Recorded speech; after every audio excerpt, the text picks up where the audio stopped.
Hello friends, welcome to Indian kitchen. ఈరోజు నేను అందరూ ఎంతగానో ఇష్టపడే healthy and tasty sweet recipe నేతి బొబ్బట్లు చేయబోతున్నాను. ఈ బొబ్బట్లు చాలా సాఫ్ట్గా ఎంతో హెల్దీగా మనం ఇంట్లోనే చేసుకోవచ్చు. వీడియో స్కిప్ చేయకుండా లాస్ట్ వరకు చూడండి. ముందుగా ఒక బౌల్లో 1/2 కేజీ మైదా పిండి వరకు తీసుకొని దీనిలో కొద్దిగా వాటర్ యాడ్ చేసుకుంటూ మనం ఈ పిండిని సాఫ్ట్గా కలుపుకోవాలి. చూసారు కదా, పిండిని ఇలా సాఫ్ట్గా కలుపుకొని దీనిలో 2-3 స్పూన్లు నెయ్యి వేసుకొని పిండిని బాగా మర్దన చేసుకొని సాఫ్ట్గా కలుపుకొని మనం ఈ పిండిని పక్కన పెట్టుకోవాలి. ఇప్పుడు ఒక గిన్నెలో 1/2 కేజీ వరకు పచ్చిశనగపప్పు తీసుకొని మనం ఈ పప్పుని గంట సేపు నానబెట్టుకోవాలి. ఇలా నానబెట్టుకున్న పప్పుని మనం కుక్కర్లో వేసుకొని 2 గ్లాసులు వాటర్ పోసుకొని దీనిలో 2 చుక్కల నూనె కూడా వేసుకొని మనం 3 విజిల్స్ వచ్చేంత వరకు మనం ఈ పప్పును ఉడికించుకోవాలి.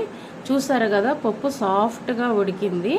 ఇప్పుడు ఈ ఉడికిన పప్పులో మనం 1/2 కేజీ బెల్లం వరకు కలుపుకొని ఒకసారి తిప్పుకోవాలి. 1/2 కేజీ పచ్చెనగపప్పుకి మనం 1/2 కేజీ బెల్లం వరకు తీసుకొని ఈ 2 కలిపి బాగా మిక్స్ చేసుకోవాలి. ఇప్పుడు ఒక రోల్ తీసుకొని దీనిలో ఒక చిన్న సొంటె ముక్క, అలాగే ఒక 4 యాలకులు దంచి మెత్తని పౌడర్ లాగా చేసుకోవాలి. ఇలా దంచుకున్న ఈ పౌడర్ని మనం ఈ పచ్చెనగపప్పు బెల్లం మిశ్రమంలో వేసుకొని బాగా ఇంకోసారి కలిదిప్పుకోవాలి. చూసారు కదా, ఈ విధంగా పొడి వేసుకొని ఈ పప్పుని ఈ బెల్లాన్ని ఈ పొడిని మనం ఇంకోసారి బాగా కలుపుకుందాము. ఇప్పుడు ఈ పప్పును మనం గ్రైండర్లో వేసుకొని మెత్తగా రుబ్బుకోవాలి. మీ దగ్గర గ్రైండర్ లేకపోతే మిక్సీలోనైనా వేసుకోవచ్చు.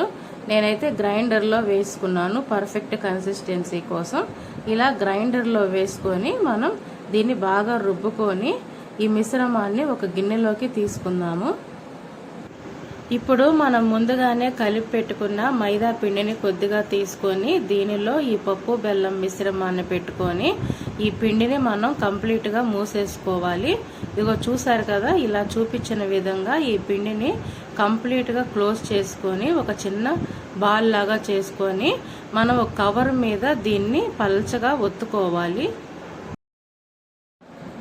చూసారు కదా, ఈ విధంగా ఒత్తుకొని దీని మీద మనం ఇంకో కవర్ వేసుకొని రొట్టెని మనం పల్చగా లాక్కోవాలి. చూసారు కదా, ఇప్పుడు చూపిస్తున్న విధంగా ఈ కవర్ను వేసుకొని ఈ బొబ్బట్లు మనం వీలైనంత వరకు పల్చగా లాక్కోవాలి. ఇలా పల్చగా లాక్కున్నప్పుడే మనకి ఈ బొబ్బట్లు చాలా సాఫ్ట్గా వస్తాయి.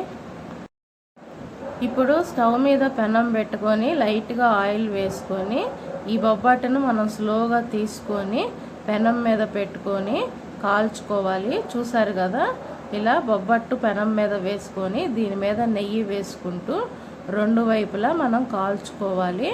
స్టవ్ మీడియం ఫ్లేమ్లో పెట్టుకొని మనం ఈ బొబ్బట్లు కాల్చుకోవాలి. చూసారు కదా, ఈ విధంగా 2 వైపులు తిప్పుకుంటూ ఈ రొట్టెను మనం నిదానంగా కాల్చుకున్నప్పుడు బొబ్బట్లు చాలా టేస్ట్గా ఉంటాయి. ఇప్పుడు ఇలా కాల్చుకున్న బొబ్బట్లు మనం వేరే ప్లేట్లోకి తీసుకుందాము. ఇదే పద్ధతిలో మిగిలిన బొబ్బట్లు కూడా మనం చేసుకోవాలి. చూసారు కదా, ఎంతో సింపుల్గా టేస్టీగా నాకైతే బొబ్బట్లు రెడీ అయిపోయినాయి. సుమారుగా 1/2 కేజీ పిండికి నాకు 20 బొబ్బట్లు దాకా వచ్చినాయి. టేస్ట్ అయితే చాలా బాగున్నాయి. మీరు కూడా తప్పకుండా ట్రై చేయండి. ఈ రెసిపీ మీకు నచ్చితే నా ఛానల్ని మీరు లైక్ చేయండి, షేర్ చేయండి, అలాగే సబ్స్క్రైబ్ చేసుకోండి. Thank you for watching.